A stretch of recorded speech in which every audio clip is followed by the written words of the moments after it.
Hi. And welcome to Wheel Takes, a podcast that is normally about the Wheel of Time, but also about the Hunger Games trilogy plus prequel novel. Yay. I'm Allie, and I have read up to Chapter 5 of the Ballad of Chapter 10 of the Chapter 7. Chapter 9 of the Ballad of Songbirds and Snakes.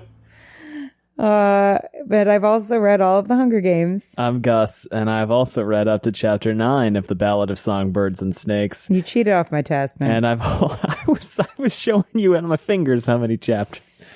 I've also read the whole Hunger Games trilogy. This podcast only contains spoilers for what we've already read. And today, that's all of the Hunger Games trilogy and the first 9 chapters of Ballad of Songbirds and Snakes. Allie, how you doing? I'm doing all right. Yes. You? I am all right. Guess what we can talk about now? We're going to talk about the movie that's coming out. Yeah, man. We can talk about the Ballad of Songbirds and Snakes movie. Because Why? they got an interim agreement. They got a SAG-AFTRA interim agreement. Which so nice to be able to talk about a movie again without fear. Specific to that movie. It's not all of Lionsgate. It's not all of Hunger Games. It's that movie. To be clear, I was not blaming SAG-AFTRA. No, of course not. I was blaming my fear of saying the wrong thing. So that's fucking cool. I'm really excited to see this movie. Gus, what's an interim agreement? An interim agreement is essentially a thing where a production and the SAG-AFTRA union communicate, and the production essentially says, yep, we will do whatever it is you asked for. And SAG says, cool, then you can talk about and promote and work on your movie. Yeah. A lot of A24 films have this. This film has this. It's really case by case. Mm-hmm. It is production by production. Mm-hmm. So because Ballad of Songbirds and Snakes has this, we can talk about the Ballad of Songbirds and Snakes movie as much as we fucking want. Yay! Which is great. I'm really excited. It's very liberating. And I'm really excited to see it. I haven't seen any previews. I haven't seen any trailers. I haven't seen shit. I've seen the posters around Los Angeles. And I've seen posters with characters that I don't recognize. So I assume there are significant characters we haven't met yet. I think there was something I read one time, and maybe this is not real, but it sounds like it's real. So I'm going to talk about it anyway, that LA has the most billboards per capita other than Las Vegas. I believe that. That makes sense. I just thought that was interesting. Yeah. That also does make sense. It's because a big we have city. Stuff to advertise. Yeah, and around Emmy season, every single billboard is a for your consideration ad from some production or other. Now I'm like, I can't consider shit. I cannot. I'm not part of that committee. That's a very limited group of people you're advertising to on half the city's advertising space. Yeah, but on the other hand, most of them live here. That's true. That makes sense if you're going to concentrate them. You know, most of them live here in New York. Yeah, but mostly here. I'm pretty fucking excited for this movie. I don't remember when exactly it comes out. We were hoping we were going to be done with the book by then, but we can't shut up. As evidenced by the fact we're trying that today's episode is the second half of chapters 6 through 9. I just like him so much. And sometimes this podcast, because of just the way our day went, is the first time we get to like really talk to each other all day. That is true. A lot of the time we're working, we're busy, we're doing other stuff, and then we sit down. What is it now? It's 8 o'clock. And we get to gab about some stuff. And I go back to work. Yeah, like the book and the thing and the other thing. So I'm happy. Just me right now. This is great. Just me with a bad work-life balance right now. It happens every now and again. I got a deadline. It's the creative industry. It's periods of nothing happening, followed by periods of, oh my God, I'm working 30 hours a day, followed by periods of nothing happening again. Weirdly, both of them are just as stressful as the other. Neither just one different. is necessarily worse. Ugh. So it's good though. We love it. We love it so much. Now here's the thing that I gotta know. Yeah. Where did we leave off? Did we leave off? I actually remember this time. Are you? Yeah, because it was a nope, wasn't that. It was a dramatic moment. Oh, did she kill Arachne? No, the other thing. Oh, the snakes biting Clemencia. Snakes on a hand. Snakes on a hand. It was very dramatic. I was Snakes very on a thrilled. palm. Snakes on a palm. That's much better. Al, do you have... You set it up. I just brought it home. Do you... Well, that's what matters. Do you have notes? Because I do. Probably. Yes, I do. You want to go first? Well, let me pull it up first. For chapter 8, I only have like 2 notes. Chapter 8. Hold on. Holy fuck. They're doing experiments on Avoxes. Yikes. Seuss is not messing around with the fascism. Yeah, it's rough. Did Sejanus put rat poison on the dead tribute? I think so. Oh, so Lucy started the whole alliances thing. She did? She did? I don't know what I'm talking about there. Hmm. You're a rare bird, Cornelius. Woof, when we know what's coming. Sues with that dramatic irony. Of course the cannibal's name was Nero. Appropriate. Could use a fiddle. Your turn. Oh. I was sorry. Excuse me. Please be prepared to open your notes. They are over. I thought you had more notes. Please be prepared. Professionalism. You just stopped talking. All right, I only have 2 notes. Casual Mockingjay. So you get a bingo square. Well handled. And then I wrote, oh, okay, cool. She's alive. I was still really fucked up, Gaul. Hippity hoppity snakes in a cage. Your buddy got bit and now she's off the page. Ooh, that was good. I worked way too hard on that. That was really good. It's an even chapter. You know what that means? It's you? It's me. Hooray. All right. I am gonna have fun. Clemencia gave a blood-curdling scream. Terrible. Shaking her hand madly to rid it of the vipers. My blood Terrible. is curdled. The tiny puncture wounds left by their fangs oozed the neon colors of their skins. Pus dyed bright pink, yellow, and blue dripped down her fingers. Ew. Horrible. I don't want this. Ew. Pus? So that fast? Does she just fucking die on the spot? No. No, she's okay. And Gaul's like, you shouldn't have lied to me. That's what and happens. I go, you are a freak. Yeah, what the fuck? Like, I believe the point of this was just to show that she's dangerous and, you know, it's the kick the dog moment. A bit of a sociopath. Yeah. It's the what did they just do moment. Yeah. Yeah, that's what they call it. The what did they just do moment where you go, oh my God, what did they just do? Did you not feel that? No, I did feel that. I was what like, did they this just was do? unnecessary and cruel and unnecessarily cruel. It was all of that. All of it at once. They jabber full of anti-venom and they whisker away, and Coriolanus began to follow them, but Dr. Gaul stopped him with her voice. Not you, Mr. Snow. You stay here. But will she die? Anyone's guess. Clearly her scent was not on the paper. So, you wrote the proposal alone. He's like, yes, sure, yes, fuck. Okay, whatever you want to know, I'll tell you. I don't give a shit. Whatever. Yes, it was me. Sorry. I mean, you're welcome. Thank you. Fuck. What the hell, lady? Good. The truth, finally, I've no use for liars. What are lies but attempts to conceal some sort of weakness? If I see that side of you again, I'll cut you off. If Dean Highbottom punishes you for it, I won't stand in his way. I need to have the teachers stop threatening the students. Hot take. Panem sucks. Panem's the worst. Oh my God. I wouldn't want to live there. What does she think of the proposal? She loves it. Yeah, she's like, it's pretty good. And that's the extent of the conversation they have. That was worth, poisoning a child over. Yeah. She's like, that's pretty good. Anyway, get out of here. Go home. Or go see your friend if she's still there to see. It's time for my crackers and milk. Crackers and milk? I don't know, man. That was worse than poisoning the child. It's cookies and milk or crackers and cheese. Yeah, crackers. That is the wrong dairy product, ma'am. Ma'am. I wouldn't go in for that necessarily. Put a fucking saltine and some cottage cheese, why don't you? I still don't understand why cottage cheese looks like that. Put a rich cracker in buttermilk. What the fuck? He looks at Jabberjays. He's like trying to figure out what the fuck is going on. Oh, I'm going to have some kefir and a rice cake. You fucking donkey. Was Clemencia dead? He'd not begun to come to terms with Arachne's violent end, and now this? It was like the Hunger Games. Now, I will say, when this happened, I was like, are they just going to kill all the mentors except him?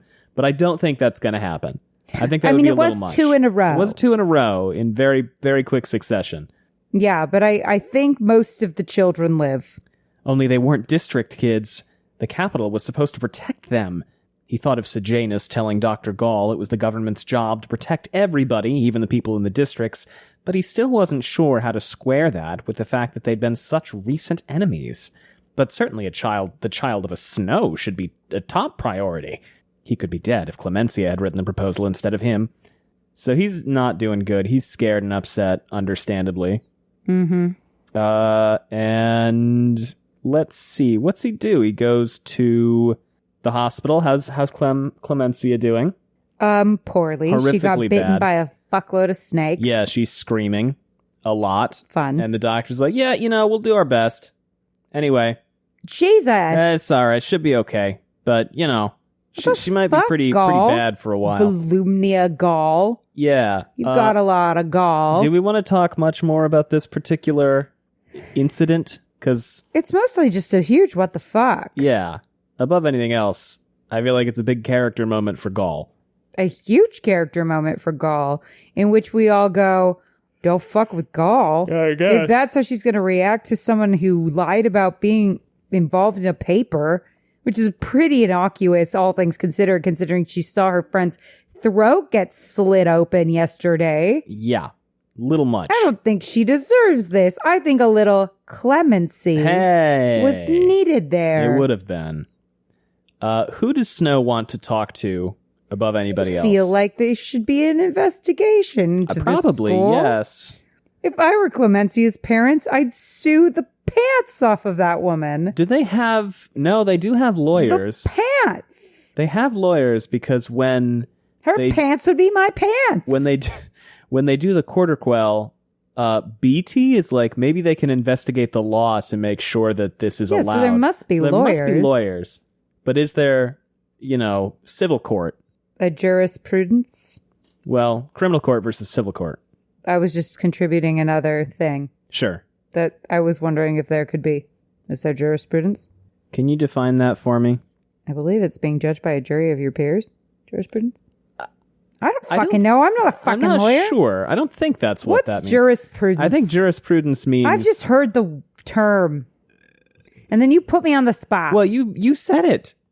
I didn't think that you'd ask me. What you said the word. Jurisprudence. The theory or philosophy of law. So it's just a legal system is jurisprudence. Speaking. Just say a legal system then. Why do we have to come up with fancy Latinate bullshit? Well, that's law in a nutshell. Me absolutely bonkers. Because it's fun. Why say underwater when you could say subaqueous? You hate subaqueous. The look on your face tells me that you hate my subaqueous. thing is, I just think that a legal system, yes, I do think that you should have a degree to some extent, but I don't think that it should be so difficult to navigate for the average citizen. I don't agree with that. I think that the world is extremely complicated, and... No, I think that there should be, but making there be all these terms makes it harder for people to understand the laws. Yeah. I just think they're fancying it up just for the sake of fancying it up. I think it's because a lot of it is derived from stuff that's been around for fucking ever. Sure. Quid pro quo is a lot easier to say. De facto, de jure, or de jure, I don't know how to pronounce that. I'm sorry. Could you please define de facto and de jure? Yes, de facto is a thing that exists as it is in fact, in state, and de jure means of the law. Well, so it is of fact versus of the law. Apparently, Gus only says things he knows the definitions for. I try to. Shouldn't we all be like Gus? De facto king versus, and I might be mispronouncing de jure, Jure. De facto king is the person who is in effect ruling. De jure king or de jure king is the person who is legally in charge. They may or may not be the same person, right? Sure. The schlemiel is the guy who gets the soup spilled on him at the party, and the schlemazel is the guy who spills it. Didn't they bring that up in something? It's comedic tropes, but yes, but we also can't talk about that. But it's also a thing that's been around forever. Oh, yeah, sure, yeah. I don't know. Since vaudeville. That makes sense. Yiddish is a beautiful language. All right. What the fuck are we talking about? Well, I guess vaudeville is what introduced popular Yiddish comedy to Was it? the American stage. Yeah. That's cool. I didn't know that. It also kind of invented stand-up. That makes sense. That makes and a more lot sense. of other things. So who does Snow want to talk to? I believe also tap dancing. I'd believe that too. Vaudeville did a whole bunch. Yeah. Not always good stuff because there was a lot of racism. Oh, yeah. But interesting. Who does Snow want to talk to above all else? Snow wants to talk to... About all this suffering. A succotash. You got it. Snow wants to talk to Tigress? Who's he crushing on? He's crushing on someone. Oh, Lucy, obviously. He wants to talk to Lucy. Lucy Gray. Yeah. Lucy He's Gray like, Tigress Baird. isn't going to be home for a while. And I'd really kind of like to talk to Lucy because she's smart and she won't tell anybody else what I say. Probably. So he goes to the zoo. It sucks in there. Everything sucks. There's rat poison everywhere. They brought that up now, so that's going to be important later. I think. The rat poison? Yeah. Well, if I were one of these Hunger Games kids, I'd be like trying to scoop a little bit of that. Yeah, throw it. Yeah. Get someone else, yeah. Right? I don't know if that's what Sejanus was putting on the body. It seems weird that he would just have rat poison I know, to that's hand the and weirdest pour it thing on the in the body. world to think Doesn't make of. any sense, but Why it's does also he have like rat poison on him? he puts this white powdery stuff on the body, and then in the next chapter they're talking about white powdery rat poison that people would sometimes put on bodies to make sure they weren't eaten. Oh, maybe he was worried. Does he put it on the tribute's body? Yeah. Okay, maybe he was worried they were going to eat her.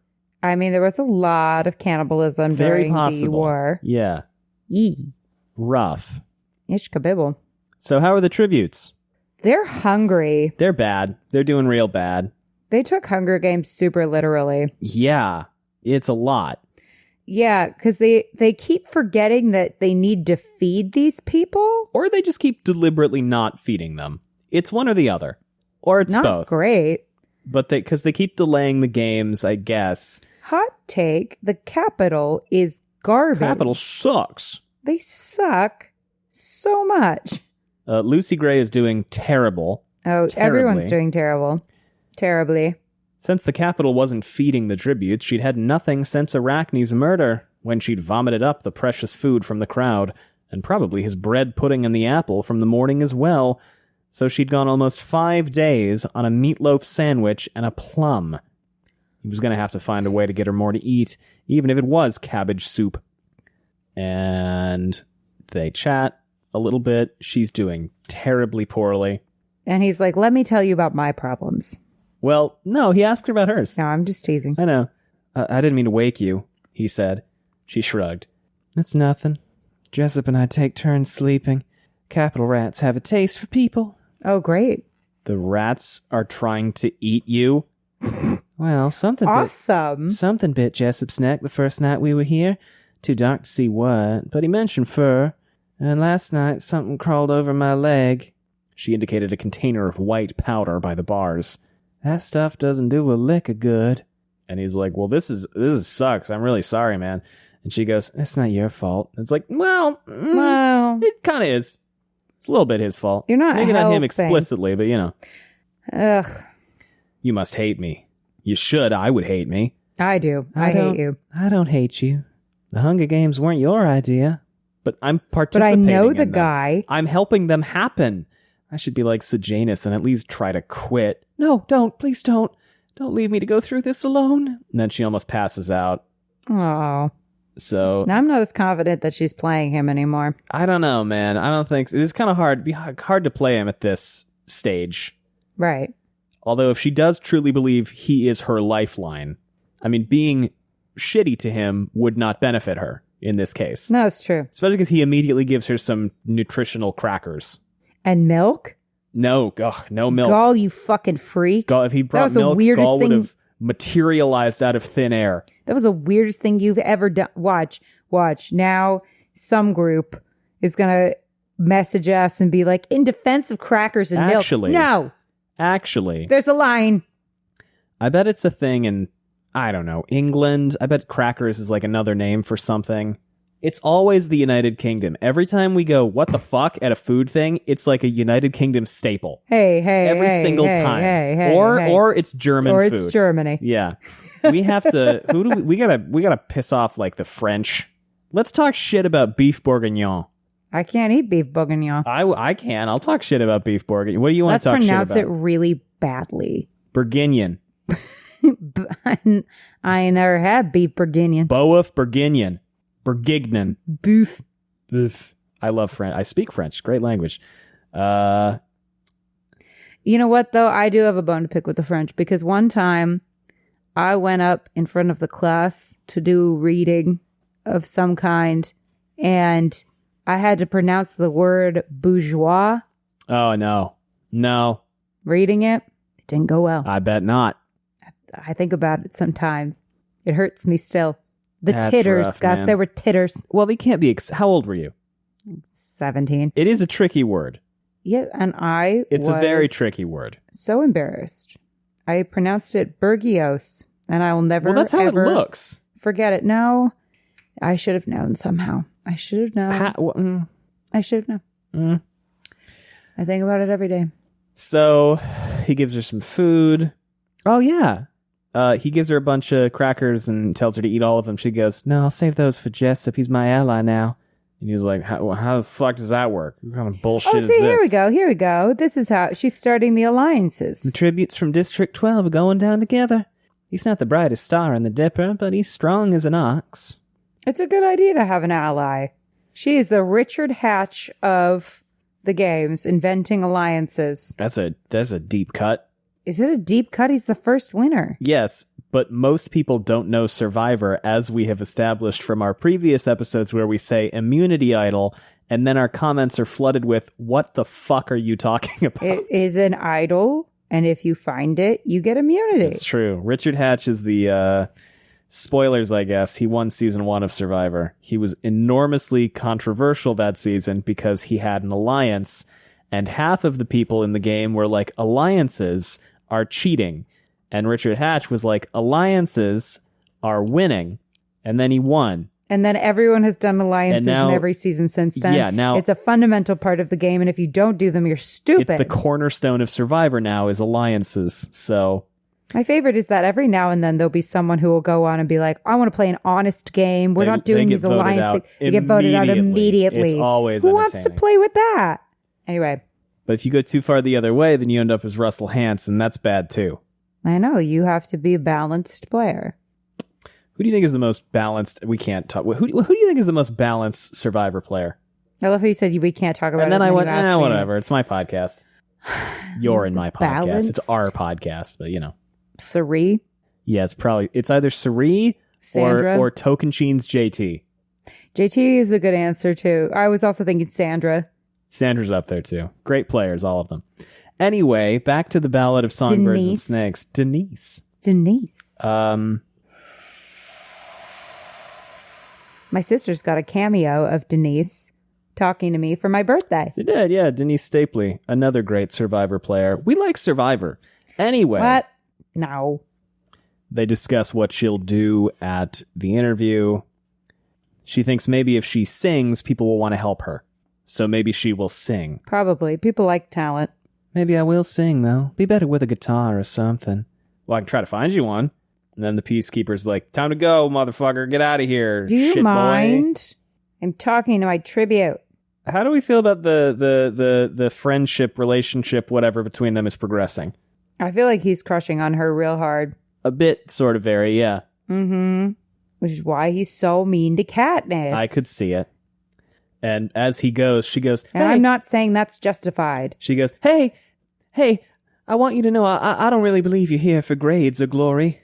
You're a rare bird, Coriolanus. And I'm like, no, bad judge of character. I don't think she thinks that. I don't either. I don't think that's true. No, because the way that she said it was so, I don't believe that you could possibly be a bad guy. Yeah.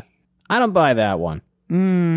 So he bumps into Persephone Price. I want her to flip. I want her to flip and be like, I was playing you this I whole do time. too, man. You're Fuck a fucking Snow. asshole. Snow sucks. All you capital people and you district people are fucking dicks. The guy who plays Snow in the movie, we can talk about it. It's so cool.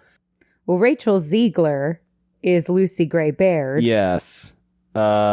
She's also playing in the upcoming adaptation. Can't talk about that, though. I forgot. We can talk about this and only this. Tom Blythe. All right, so this guy as Snow is doing such a great job in making me kind of want to punch him in the face. Just looking at the posters. Oh yeah, no, he looks super punchable in these posters. This actor, Tom Blythe, is really crushing it. And I'm not saying he has a punchable face. He doesn't. But he is performing the most punchable face I've ever seen. I think it's the hair. The hair is a big part of it. Yeah, the hair is a good choice. It's fantastic. It's the floppiness of it, the way it flops. Okay, there's a poster with Snow and Lucy Gray on it, and the poster reads, "Everyone hungers for something." Ooh. So that makes me think there's... The marketing person with the hungry for. Yeah. 10 out of 10. We saw that. That was good. 10 out of 10. All these posters with all the characters, some of whom we could only guess who they possibly were. No idea who it is. But fucking Gaul is... hungry for... No, played by Viola Davis. Which is fucking awesome. And Peter Dinklage is Highbottom. He's Highbottom. God damn, I'm excited for this cast. shit. All right, anyway, I've been rambling for a minute. So he bumps into Persephone Price, who is daughter of Nero, who ate the maid. Okay. Wait, Persephone, though, who ate something and didn't know what it was. Yeah. And it's like her relationship with death. And he thinks that she's pretty, but he's also like, you ate maid. And that's a little too close to maid. That's a little too close to being poor for me. That's not actually what he thinks, but you had Minute Maid on the menu. Oh no. Oh no. That is a brand of lemonade in the United States. I don't know if it is anyway. How long could he expect Lucy Gray to last? She was fading fast, weak and distracted, injured and broken, but most of all, slowly starving to death. By tomorrow, she might not be able to stand.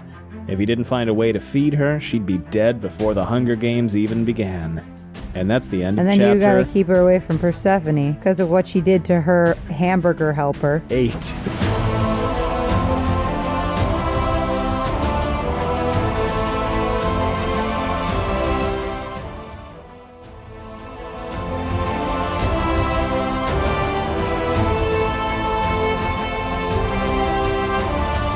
Chapter 9, Gus. Yes. I forgot to take notes in this chapter. Oh, I thought you were the consummate professional.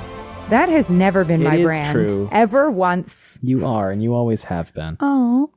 All right, chapter 9. I only have like 5 notes. I was too invested, so neither am I. Chapter 9. This rabbit mutt's going to be important. Yeah, the pit bull jaw rabbit. Yeah. Everyone hates this stupid fucking anthem. Because they pick Snow to sing it because they're like, well, you're the only one who actually knows it. And he's like, that's because of the trauma. It's like your alma mater. Nobody really knows their school's alma mater. Except your mother knows her school's alma mater. Alma mater, praise be thine. Yeah, and she breaks it out. May your name forever shine. She breaks it out on the reg. Hail to purple. Hail to white. You know it too? Hail to thee. Who is my mother? That's true. Hey, my mom and I went to the same college. Hail to the Northwestern. See, I also went Gus to and I also Northwestern, went to the same college. I did not know it, so. Yeah, but you know my mom, when she gets drunk, she starts singing that song. She does, true. Everyone hates this stupid anthem except the grandmam. Rose count, 5. Nope. I think it can be both. Dunk dunk. I feel like it's both. What is it on a dunk dunk in your mind? Because roses and what Snow ends up with roses. Sure, Katniss is quaking as a ovum in an ovum. As an ovum in an ovum. That's not how that works. No, it is though. No. Yeah. No, because her mother would not have been born yet. Yeah, but if her grandmother is pregnant with her mother, then the egg that made Katniss is made in the womb of her grandmother. In the ovary, yeah. Yeah. But she's not, because Kudzu was not 65 years old. Oh, that's true. Yeah. So that's not actually what it is yet, but there you go. Okay, well, an ovum and an ovum and an ovum. A twinkle in an ovum's eye. Ravenstill, this is too much. I'm ovum this conversation. Ravenstill, this is too much, bud. I don't remember what that was in reference to. I don't either. I forgot who Ravenstill is. I was hoping you'd remember. Yeah. Oh, shit's blowing up. Shit was blowing up. And that's all I got. Oh man, this is the chapter where they put her on the hook. Yeah. That's fucked. what was too much. Was so Ravenstill's too the much. president. Ravenstill's the president, and what was too much was that they hung the tribute's body on hooks. It was a little much. It was a lot. It was a lot much. It was very, very much. It was too much. I was over the top. We don't need to. It's too much. Why you gotta be desecrating corpses, my guy? And especially the corpse of a child. Consider don't. A child who we were ritually sacrificing for, no reason. Truly, just And we're thinking dumb. to ourselves, how can we make this ritual child sacrifice more Even entertaining? Worse. Let's fuck this up more. When he reached the apartment, Grandmam took one look at him and suggested a nap before supper. You look rough as fuck, kid. I support this. Go to bed. Ugh, you know what? It's true. Naps solve everything. He fell on his bed, feeling too stressed to ever sleep again. The next thing he knew, Tigris was gently shaking his shoulder. This is like my coworker just had a baby, and I learned that, and I had known this but forgot this, and I know you know this. I do. You told me you knew this when I told you about this. Babies can get overtired. Yes, they can. They can get so tired that they don't know to go to sleep. They just cry. Yeah, which is horrible. Mean of Mother Nature to do that. Mean of her. Anyway, go ahead. So she brought him some soup, and she tells him that Satyria has called 3 times and that he needs to eat and then call her back. And he thinks that it's about Clemencia, and Tigris had not heard about that. Yes. And he tells her the story, and she has the correct response to this, which is, Dr. Gaul made the snakes bite her over a little white lie like that? Correct. What a weird thing to do. Little fucked up, man. Little. She did. And she didn't care at all whether Clemmy survived. Just shooed me out so she could get her afternoon snack. That's sadistic. Or completely demented. And you know what was even worse, Tigris? The snack was fucking crackers and milk. That's completely demented. We're leaving the capital. Should you report her for the weird snack choice? And he says, to who? She's the head game maker. She works directly with the president. She'll say it was our fault for lying. And she'll say that it's one of the 5 food groups. Which, crackers or milk? Well, both. Dairy and carbohydrates. Dairy, yeah. Grain. Yeah. A fucking food pyramid, man. Then What you a find mess. out that it's all fake. It's all bullshit. All of it's bullshit, It's honestly. all bullshit. It's just eat vegetables and stuff. All of it is bullshit. I just had an apple. Diet culture is bullshit. I just had an apple, man. It was What? great. It was so good. So good. I love Apples fruit. are great. Fruit is so tasty. Fruit's the best. I know. Shout out to fruit. This podcast is brought to you by fruit. No, I'm not doing it. Just do an advertisement for General Fruit. Yeah. It's good. It's good for you. Tastes good. You know, it tastes good. Good for you. It's fruit. 1-800-FRUIT. Every time I start off on my weird infomercial shit, 80 people unpledge from the Patreon. Is that a fact? Just it might 80? be.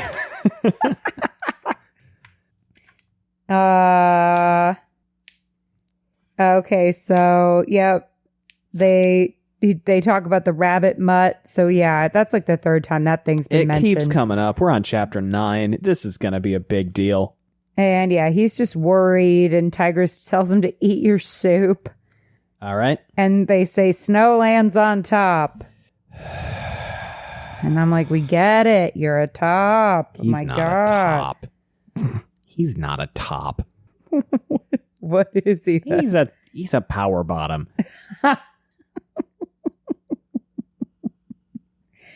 I mean, sure. I don't know what I'm talking about. Oh, yeah.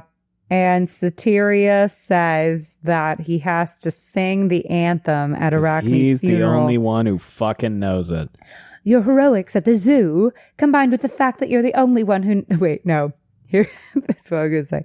Your heroics at the zoo, combined with the fact that you're the only one who knows all the words... What are we doing? What are we made doing? you the faculty's first choice. Oh, God. Oh, jeez. Oh, boy. I'd be honored, of course. Good. How are things with your trivia? Oh, boy. Why am I doing this choice? I don't care. You know what? It's I'm into fun. it. You've committed. Keep it going. You made this choice, and I'm proud of you. I'm committing, that is damn how it. that is how these things happen. You know how people in Minnesota say zoo? Zo, Zoo. yeah. I went to the zoo. Not well. Also, snow. Snow. Mm-hmm. Kind of an almost like northern English thing. Don't they say like snow? I have never been there, and I don't really know Northern English very well. I'm just judging based on Game of Thrones, which is not a thing. There's just a book. Series of novels. And I can hear their accents in my head. Written by George Rarton Martin. And he says... That is not an original joke. About the tribute. I stole that. Not well. I saw Lucy Gray today, just for a moment. She's very weak. The capital hasn't fed her at all. Since she left District 12. Oh my God. Why, that's been what? 4 days? 5. Boy. I don't think she's going to make it to the Hunger Games. I'm not even going to have a tribute to Mentor. A lot of us won't. Well, that's not fair. It's like telling you to do an experiment with broken equipment. And now the games will be delayed at least another day or two. Let me see what I can do. Oh, boy. I'm glad this is happening. And she hangs up the phone. Unfortunately. You know, you got to do that for her for the rest of the book. And she didn't mention Clemencia. Oh, yeah. No, every time Soteria comes up from now on. How do you do? Esme Soteria. Esme Soteria. Although now I'm turning into the Californians. No, it's more of the Californians mixed with Moira Rose. From what? Something that doesn't exist. Yeah, he says to Tigris, they want me to sing at the funeral, and she didn't mention Clemencia, so they must be keeping it a secret. Then that's what you do too. Maybe they'll pretend the whole thing didn't happen. Maybe they won't even tell Dean Highbottom. And he's all excited about that. Oh, thank goodness. Don't you think you'll notice, though, that Clemencia just never shows up again? How much more fling is he on? Ooh, okay. I mean, I don't know. I feel like that's a reasonable question for this character. In fairness to Highbottom, if I invented the Hunger Games, I'd be on. I would also be doing too. bad. This guy is Dark Haymitch. Damitch. Fighter of the Night Mitch. Have we done this before? I'm Probably. getting weird. Yeah, Deja vu. I think we have. Damitch vu. If you know what I mean. What? No. Oh boy. And then he goes, Tigris, I just remembered I can't really sing. And somehow this was the funniest thing either of them had ever heard. It is really funny. The grandmam, however, thought it was no laughing matter, and the following morning she had him up at dawn so she could coach him. At the end of every line, she'd poke him in his ribs with a ruler and shout, "Breathe!" No, I can do that better. Hold on. At the end of every line, she'd poke him in his ribs with a ruler and shout, "Breathe!" Until he couldn't imagine making any other choice. She sounds like my grandmother. May she rest in peace. She would always tell us, from the diaphragm. She was an old off-Broadway actress. Excellent. Back in the day. And she lived in the Barbizon Hotel. Where I think like Sylvia Plath also lived. It was one of those places that Let's look it artistic women used to live. There's a book about it that my stepmom read, and I've been meaning to read it. But she would always tell us about how they weren't allowed to have their boyfriends up to their rooms. In New York? Oh, yeah. Okay. Yeah, in New York. The Barbizon Hotel. There's a New Yorker article about it. Yeah. Cool. Yeah, she used to live there, the Barbizon. And she would always tell us about how they would flaunt the rules and get their sneak their boyfriends up to their rooms. Well, good for them. Iconic of them. Well done. Well done, ladies. I'm like, those of them who were straight. Am I right? Yeah, Sylvia Plath. Cool. All right, anyway. Sylvia Plath. And so he goes to the academy, and they go to homeroom. It snows in the front row with the faculty and distinguished guests, among whom is Professor Ravenstill. Oh, it's not the president? President. Oh, okay. Sorry. Yeah, I was going to say, I thought he was the president. Let's look up the name. Oh, that reminds me, somebody informed us that Lucy Gray is a Wordsworth poem. Oh, yes. And I realized I didn't look up Lucy Gray in particular because I was worried that it would just come up with the Hunger Games stuff, and then Which makes sense. Well, if you Google Lucy Gray, the first 4 things are Hunger Games. You have to scroll by it real fast. Go fast. And then it gets to Wordsworth poem written in 1799. It describes the death of a young girl named Lucy Gray who went out one evening into a storm. Oh, shit. And then I saw something that said ballad, and I scrolled past it. Yeah, run. It's extremely long, and I'm not going to... Well, it's not extremely... It's long. I'm not going to read the whole thing. Give us a stanza. Oft I had heard of Lucy Gray, and when I crossed the wild, I chanced to see at break of day the solitary child.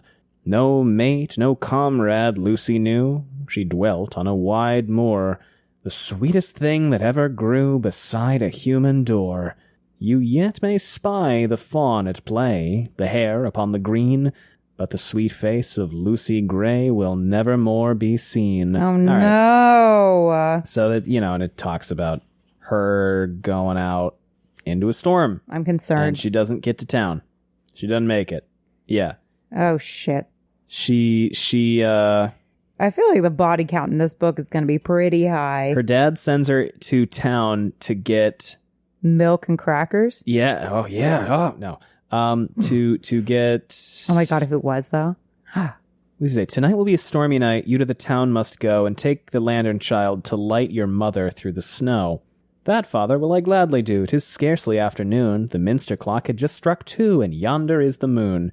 So she's going to go to town to... get their mom? I guess, but then the mom gets home fine, and Lucy does not get to town, and her parents are looking for her and trying to find her, and they track her to a bridge, and then an open field they crossed. The marks were still the same of her feet. They tracked them on, nor never lost, and to the bridge they came. They followed from the snowy bank the footmarks one by one, into the middle of the plank. Oh no, she fell through. There were none. Yet some maintain that to this day she is a living child, that you may see sweet Lucy Gray upon the lonesome wild. Over rough and smooth she trips along and never looks behind, and sings a solitary song that whistles in the wind. Wind, whatever. Yeah, it's only wind. It would be wind, but interesting. Well, that sucks. Good poem. Oh, I was going to look up Ravenstill. I'm Anus so is sorry. panicking. Oh, you're looking up Ravenstill? Is it just Hunger Games? It might just be Hunger Games. Don't worry, I'm unfocusing my eyes. Hunger Games, Hunger Games. Yep, it's only Hunger Games. All right. Oh, wait, there was an article that said all the hidden meanings of the names. Okay, but that could... But I can't really go in there. I'm not going to risk it. That could be bad. Maybe we could copy the link and post it and be like, "Is this okay to look at?" Maybe. I was going to play. I'm just not going to touch it. So yeah, Snow has never sung publicly before. Well, now's a good time to start, boyo. At the fucked up politicized funeral. But it's so politicized across the avenue. It's really fucked up. The temporary stand set up for the funeral procession quickly filled with mourners dressed in black, the one color everyone could be counted on to have, given the loss of loved ones during the war. He looked for the Cranes, but couldn't spot them in the crowd. It's kind of fucked up that you can't even spot the family. Yeah. Although I think they're on the float. There's a float. Because there's a parade, and they look really uncomfortable with the whole fucking thing. I would be. They're dangling a child's body like a puppet above them. Yeah. The academy and the surrounding buildings were festooned with funereal banners and sported Capitol flags in every window. Numerous cameras were positioned to record the event, and multiple Capitol TV reporters streamed live commentary. Oh, that's what you want with a funeral. Coriolanus thought it was quite a display for Arachne, disproportionate to both her life and death, the latter of which could have been avoided if she'd refrained from being such an exhibitionist. So many people had died heroically in the war, with so little recognition that it grated on him. His mother, perhaps. He was relieved that he was singing instead of having to praise her talents, which, if memory served, were limited to being loud enough to fill the school auditorium without a mic and the ability to bounce a spoon on her nose. That was actually kind of talented. That's cool. And Dean Highbottom had accused him of showboating. Still, he reminded himself, she was practically family. Soteria had promised accompaniment, but the silence stretched so long he actually drew a breath to begin the anthem before a tinny version began to play over the sound system, giving him 16 measures of introduction. Oh my God. That is so much music. First of all, as people who have sung before in front of people, you always want to practice with the music first. You never want to go up there and just wing it with music. Am I wrong? Especially not music that is not being performed next to you. No, what a nightmare. 16 bars. 16 bars to just like vamp and stand there? Fuck that. That's a long time. Suzanne Collins has sung live before. Yes. I'm getting a feeling. His singing was more like a sustained talking than a melodic tour de force, but the song was not particularly challenging. Most anthems aren't. No. They'll like add riffs and stuff, but they're usually not supposed to be that vocally challenging. Otherwise, most people can't sing them. The high note the Grand Mam consistently missed was optional. Most people sang it an octave lower. With the memory of her ruler prodding him, he sailed through it, never missing a note or running out of breath. He sat to generous applause and an approving nod from the president, who now took the podium. 2 days ago, Arachne Crane's young and precious life was ended, and so we mourn another victim of the criminal rebellion that yet besieges us. Her death was as valiant as any on the battlefield. I don't know about that. Her loss more profound as we claim to be at peace. But no peace will exist while this disease eats away at all that is good and noble in our country. That is fucking loaded. A little bit. The disease being people? People, the poor, the districts. I feel like once we start labeling an entire group of people as a disease, a little bit, or, you know, with other nasty words, then we are probably the problem. Oh, you're the baddies at that point. Mm-hmm. Today we honor her sacrifice with a reminder that while evil exists, it does not prevail. And once again we bear witness as our great capital brings justice to Panam. The drums begin a slow, deep boom, and the crowd turned as the funeral procession rounded a corner onto the street. Although not as wide as the Corso, Scholars Road easily held the honor guard of peacekeepers, standing shoulder to shoulder, 20 wide and 40 deep, that stepped in flawless uniformity to the rhythm of the drums. Coriolanus had wondered about the strategy of telling the districts about a tribute killing a capital girl, but now he saw the point. Behind the peacekeepers came a long flatbed truck with a crane affixed to it. Oh, this is so fucked High in the air, the bullet-ridden body of the District 10 girl, Brandy, dangled from its hook. I'm sure they're making the districts watch this shit. Oh, you know they're making them watch this Especially shit. her family. This is so bad. This is so bad. Shackled to the truck bed, looking utterly filthy and defeated, were the remaining 23 tributes. The length of their restraints made it impossible to stand, so they either crouched or sat on the bare metal floor. This was just another chance to remind the districts that they were inferior, and that there would be repercussions for their resistance. He could see Lucy Gray trying to hold a shred of dignity, sitting as upright as the chains would allow and gazing straight ahead, ignoring the corpse swinging gently over her head. But it was no use. The dirt, the shackles, the public display. It was too much to overcome. He tried to imagine conducting himself under those circumstances, until he realized this was undoubtedly what Sejanus was doing and snapped out of it. And it's interesting here that this does not lead to a moment of kinship or sympathy with Sejanus, or a moment of understanding with Sejanus, but a moment of, oh, fuck, I can't be like that guy. See, but I feel like he might be a sympathizer for a little. I feel like that's where his heart wants to go, but he's not going to let it go there because he is who he is. Sure. I feel like this book is basically Snow decides not to do the right thing. Yeah, it definitely is. But I think he will justify it to himself as, but the kids will die in a much nicer way. Oh, yeah, no, he will. He'll justify it to himself because he's a jackass. Behind the coffin came the Cranes, riding in a horse-drawn chariot. Is that like an early Hunger Games thing, do we think? Or just a coincidence? Well, they used to do it in... Like in parades when he was young, didn't he say? Yeah. At least her family had the decency to look uncomfortable. The procession halted when the coffin drew up in front of the podium. Dr. Gaul, who had been sitting next to the president, approached the mic.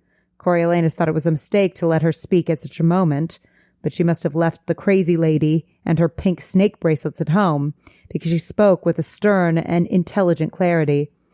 Arachne Crane, we, your fellow citizens of Panem, vow that your death will not be in vain. When one of ours is hit, we hit back twice as hard.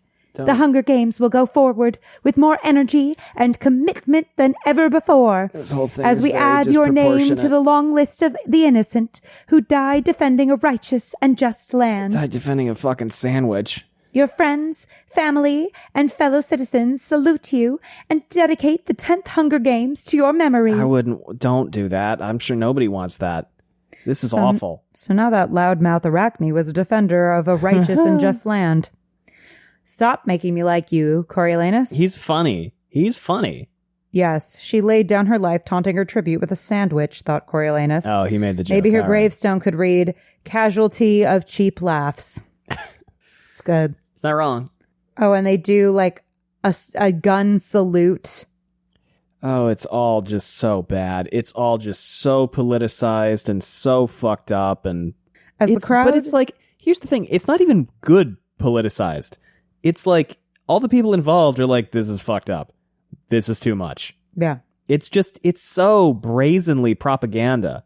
Yeah, it's so fucked up. It's just so over the top. It's so heavily politicized at this point, and it's just to further an agenda. It's bad. As the crowd thinned, several people took the pained look on Coriolanus' face as sorrow at Arachne's death, when ironically he felt like killing her all over again.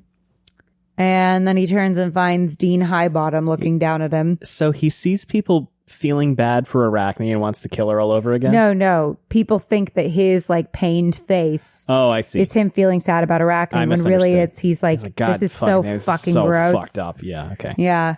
And Dean Highbottom is looking at him. My condolences at the loss of your friend and on your student. It's a difficult day for all of us, but the procession was very moving. Do you think so? I found it excessive and in poor taste. Taken by surprise, Coriolanus let out a short laugh before he recovered and tried to look shocked. I can just see Peter Dinklage saying that. The dean dropped his gaze to Coriolanus' blue rosebud. Hey-o! It's amazing how little things change after all the killing, after all the agonized promises to remember the cost. After all of that, I can't distinguish the bud from the blossom. Don't be late to lunch. I hear we're having pie. Pie count? The only good thing about the encounter was that it turned out there really was pie. Hey! Peach this time at the special buffet in the school dining hall. Winning. And he like kind of messily fills as much of his plate as he can, and he thinks, let people talk. The chief mourner needed sustenance. Mm-hmm. But even as he ate, he recognized it as a sign that his usual gift for self-control was eroding. He blamed it on Dean Highbottom and his continual harassment. I feel like Dean Highbottom was trying to connect with him in that moment. It did feel like that. Yeah, he was definitely like, you hate this too, and I can see it on your face, you fake-ass fake bee. It's interesting because I but you're fake like me. Loathed Highbottom for the first few chapters. Now I find him so sympathetic. I find him very interesting and sympathetic.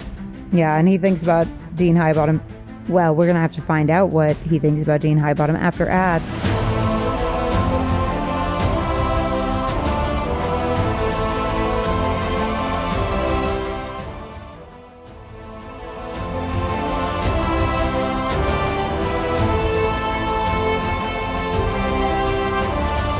Welcome back So this is what he thinks about Dean Highbottom. Oh my god. He should be locked up somewhere, or even better, deported to a far-off outpost to leave decent capital people in peace. Just the thought of him sent Coriolanus back for more pie. Anus.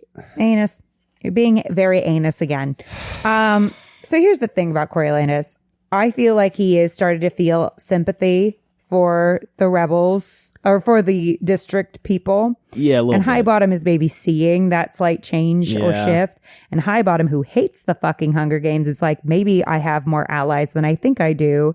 And is trying to kind of like test those waters a little bit. Maybe was a little impressed by Coriolanus like rushing to the scene and trying to save someone. Maybe he was like, maybe I misjudged him. Maybe he's not an arrogant little twit.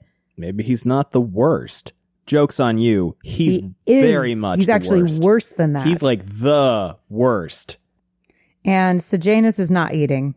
Yeah, well, you know, I'd be in a pretty bad headspace too if I were Sejanus. And Coriolanus is like, they'll report you if you throw out all that food. And Soteria gathers the 22 active mentors to inform them that not only were the Hunger Games still on, why are there only 22? Oh, other than him, right? Yeah. They were supposed to be the most visible yet. With this in mind, they were to escort their tributes on a tour of the arena that very afternoon. It was to be aired live to the entire country, somehow driving home the resolution Dr. Gaul had made at the funeral. The head game maker felt that separating the capital kids from the district ones suggested weakness, as if they were too afraid of their enemies to be in their presence. The tributes would be handcuffed, but not fully shackled. The Peacekeepers' top sharpshooters would be among their guards, but the mentors were to be seen side by side with their charges, because as we've established, Gaul doesn't give a fuck. Gaul sucks. Coriolanus could sense some reluctance among his classmates. Several of their parents had lodged complaints about shoddy security after Arachne's death. You think? You think? You think? You think? It's weird because I feel like she's playing very fast and loose with some of the most important kids in the entire country. Because she doesn't give a shit. I know, She it's doesn't give a just shit. weird. She's a loose cannon. That's the most dangerous kind of cannon. Doesn't play by the rules. Yeah. But no one spoke up, none of them wanting to seem cowardly. I would not have that problem. I'd be like, excuse me, I'm 17. The whole thing seemed dangerous and ill-advised to him. Oh, Gaul being dangerous and ill-advised? What would prevent other tributes from turning on their mentors? But he'd never say so. Part of him wondered if Dr. Gaul wasn't hoping for another act of violence so she could punish another tribute. Maybe a live one this time in front of the cameras. Seems like the kind of thing she'd be into. This further display of Dr. Gaul's callousness made him feel mutinous. Oh, is he feeling mutinous? Hey-oh. Hey-oh. Oh, so, yeah, so Janus can't eat, so Coriolanus puts it in a napkin and stuffs it in his book bag. Even though they're not allowed to take food from the dining hall, which seems mean, considering, like, some of their families are still recovering from the war. Like, what are schools for if not to feed the kids? Not to mention, what if I need a snack? I like snacks. I love I could a go snack. for a snack right now. And but they're not supposed to take food from the dining hall, certainly not for a tribute. Ugh. But where else would he get some before the tour? So he's basically going to put it in her pocket. He resented that half of his takings would go to Jessup now, but maybe that investment would pay off when the games began. Why? Oh, because it's not his. Okay, yeah. Yeah. He has a humanity for her because a crush on her. Fucking goddamn. She's a person, but none of the other ones are. I've had enough of this, dude. So there's this big amphitheater, which had been the site of many an exciting sporting, entertainment, or military It's a event. football field. High-profile executions. Taylor Swift performed there. It's a SoFi Stadium. It's literally well, probably not. It's probably in Vegas, right? Didn't we figure that out? It's probably Vegas. Okay. So whatever stadiums in I don't know Vegas. shit about Vegas. I don't either. High-profile executions of the enemy were staged there during the war, making it a target for the rebel bombers. While the original structure stood, it was battered and unstable now, useful only as a venue for the Hunger Games. The lush field of meticulously tended grass had died from neglect. It was riddled with bomb craters, with weeds providing the only greenery in the expanse of dirt. Allegiant Rubble Stadium. from the explosions, chunks of metal and stone lay everywhere, and the 15-foot wall that encircled the field was fissured and pockmarked from the shrapnel. Fissured is such a good word, Suze. Each year, the tributes would be locked in with nothing but an arsenal of knives, swords, maces, and the like to facilitate the bloodshed while the audience watched from home. At the end, they're basically gladiators. Yeah, man, that sucks. That just sucks. I mean, it all sucks. Mm-hmm. At the end of the games, the one who had managed to survive would be shipped back to their district, the bodies removed, the weapons collected, and the doors locked until the following year. No maintenance, no cleanup. Seems like there's less of the celebrity of the winners thing. It doesn't sound like there's a deal for the winners either, where they're left alone, not put back in. That was... it doesn't sound like there's a victor's village. No, but they can't get reaped twice, right? Oh, maybe not. Because I feel like... It doesn't sound like they have no victor's village. Yeah, it's not stated. Although Coriolanus might also just not give a shit. Could be. But I feel like, he would fill us in. Yeah. So maybe that was one of his additions. So the tributes are in a line in handcuffs, and they're supposed to take their place beside their respective tributes. Only Jessup and his mentor, Lysistrata. How's her sex life? How you doing, bud? Who couldn't tip the scales at 100 pounds. We know her sex life is terrible. She wouldn't get 100 pounds. God damn it. I know they're kids. But in my head, for 1 minute, they weren't. It's a pun on the name. It's fine. I was being punny. It's funny. It's funny. In front of him, Clemencia's tribute, Reaper, the one... Oh, that's why there's 22, because Clemencia is in the hospital. The one who'd strangled him in the truck stood glowering at the ground. If it came to a mentor tribute showdown, the odds were not in Coriolanus' favor. Hey, said the thing. And he goes into detail about Lysistrata, which makes me feel like either she's dead in this explosion or she becomes important. Because we also got stuff about, oh, God damn it, Nero's kid. I just read her name 30 minutes ago. I've forgotten what it is. Persephone. Yeah, we got information about Persephone. So I'm like, and we know, who is that asshole? Livia Cardew, who you think is going to be Mrs. Snow. I'm worried about it. And of course, Sejanus. Our boy. Despite her delicate appearance, Lysistrata had some grit. The daughter of the physicians who treated President Ravenstill. She'd been lucky to get a mentorship, and she'd apparently been working hard to connect with Jessup. Oh, I guess doctors are like a lesser class. So we're back to like the 19 whatever. It's this shit again? All right. Yeah, where doctors and lawyers were like rich but not class. But they had to do work. But they had to labor. Oh, and she whispers to Jessup, I brought some cream for your neck, but you must keep it hidden. I'll put it in your pocket when I can. Okay, so she brought him some stuff for his, like, weird rat Snow, bite. You started a trend. And here's the thing. This could be, again, the start of giving gifts when people need them. So they follow them in, and Coriolanus thinks, this entrance was for the poor people. Yeah, he would think that. Or perhaps not poor. The word plebeian came to mind. You sack of shit. God damn it. The Snow family had entered the arena at another entrance, demarcated by a velvet rope. Of course it was. Certainly their box could not be accessed with a trolley token. Just when we like you. Just when we like you. She does a really good job of giving him sympathetic moments and then also making him the fucking worst. Yeah, it had a roof, a retractable glass window, and air conditioning that had made the hottest stay comfortable. An AVOX had been assigned to them. So an AVOX is clearly a pre-war thing. Mm-hmm. Well, oh yeah. Oh yeah. Oh shit. So they had been doing that for a while. What is up with this fucking place? Bringing food and drink and toys for him and Tigris. God. Well, isn't that such a lovely memory for you? This place sucks. Always did. So they go through, and he slips the napkin of food into Lucy Gray's hands. Good of you. Which disappears into her pocket, and she holds his hand. Yes, this whole thing. Sending a buzz through his body at their closeness, at this small intimacy in the dark.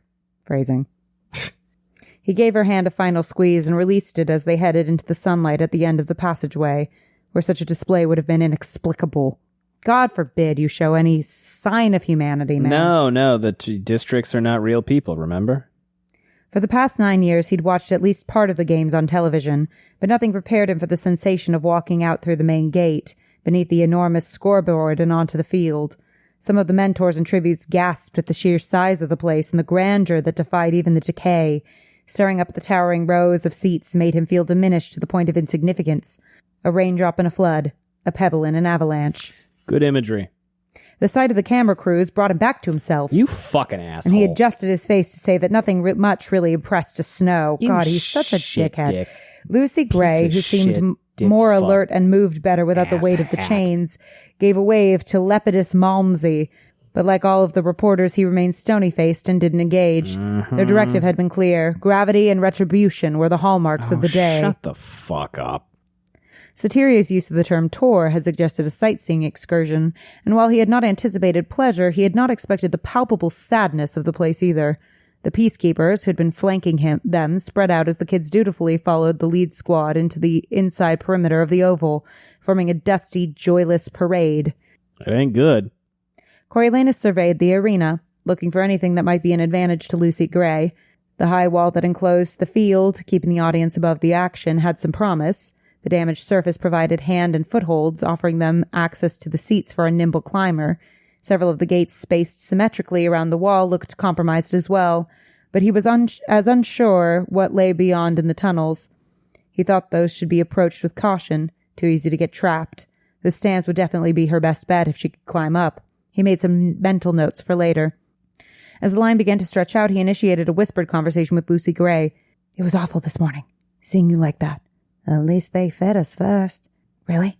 A couple of kids blacked out when they tried to round us up last night. Yeah, I think they decided that if they want to have anyone left for their show, they're going to have to feed us. Y'all gave them fucking bales of hay to sleep on. Yeah, you fucks. You'd think you'd give them, I don't know, food, protein powder or something. Mostly bread and cheese. We got dinner and breakfast, too. Don't worry. I got plenty of room left for whatever's in my pocket. Is that you I heard singing? Oh, yes. They asked me to sing because they thought Arachne and I were such great friends. We weren't. And I'm embarrassed you heard me. I like your voice. My daddy would have said it had real authority. Just didn't much care for the song. Thanks, that means a lot, coming from you. I wouldn't broadcast that. Most people here think I'm lower than a snake's belly. That's pretty low. And he smiles and she says, what? He says, you just have funny expressions. Not funny per se, more colorful. Well, I don't say per se much. Not funny per se. I like this conversation. Oh, wait. I went back. Well, I don't say per se much, if that's what you mean. No, I like it. It makes the way I talk seem so stiff. That's because you're an asshole. What was it you called me the other day at the zoo? Something about cake? Oh, the cake with the cream? You don't say that? Well, it's a compliment. Where I come from, cake can be pretty dry, and cream's as scarce as a hen's teeth. For a moment he laughed, forgetting where they were, how depressing the backdrop. For a moment there was just her smile, the musical cadence of her voice, and the hint of flirtation. Then the world exploded. Motherfucking bombs again. God damn it, you can't go 1 minute in this fucking world without shit blowing up, people getting put on the block. Capital kids keep getting blown up. Shit sucks, man. What is going on? What is going on? What is happening here? This is terrible. What we get to read is horrible. This is terrible. The security I'm with having these a kids wonderful is time. actually ass. You know, didn't we put that on a shirt? What? This is terrible. This is horrible. I'm having a wonderful time. Here's the thing. I have to redesign it. Just it's because I you submitted named it. I renamed it and they still wouldn't take it, so I have to redesign it from scratch. Because you put Hunger Games in the title, and Zazzle was like, no. And Zazzle was like, we won't sell your merch that's unsanctioned. And I was like, but it's not. If you look at it for 5 seconds, it's clearly not. Yeah, but they don't have time for that, apparently. I know, but it's annoying. We're trying to make a shirt that says, this is terrible, this is wonderful, this is terrible, this is horrible, I'm having a wonderful time. Yeah, I'm going to remake it. It's going to be good. I just am having ADHD. I have to be in a mood to do it. I get it. Allie? Yeah. What chaps for next week? Oh, gosh. I know, I checked. I thought I was going to give you the prompt to say the thing. But for those who don't know, it's 10 through 13. 10 through 13. 10 through 13. Will we talk about all 4 of them? Probably not, but we'll try. Because we're having too much fun. Because this is fun, and I like this. We've gotten some emails from people who say that our journey through this book is their favorite thing we've done. Really? Which I am deeply flattered by. That's so kind. Do you want to do the outro, or shall I? I'm happy to. Go for it. Thank you so much, everyone. Our social media details are below if you want to keep in touch with us. You can also leave us a rating or a review. It always makes our day, and it helps get the word out about the podcast. Or you can also become a patron, and that helps us support the podcast in a lot of huge ways. And we love and thank all of our patrons. Anything else, Gus? We're doing the thing again, right? One word story? Yeah, one word at a time. Okay, you go first. Even Though you got to hold on to the girls in your area, comma, you really should try bomb-proofing your arenas. right? Period. Right, Question mark. period. Thanks for It was listening, more about everyone. right. Thanks for listening, everyone. Bye. Bye. Give me the book.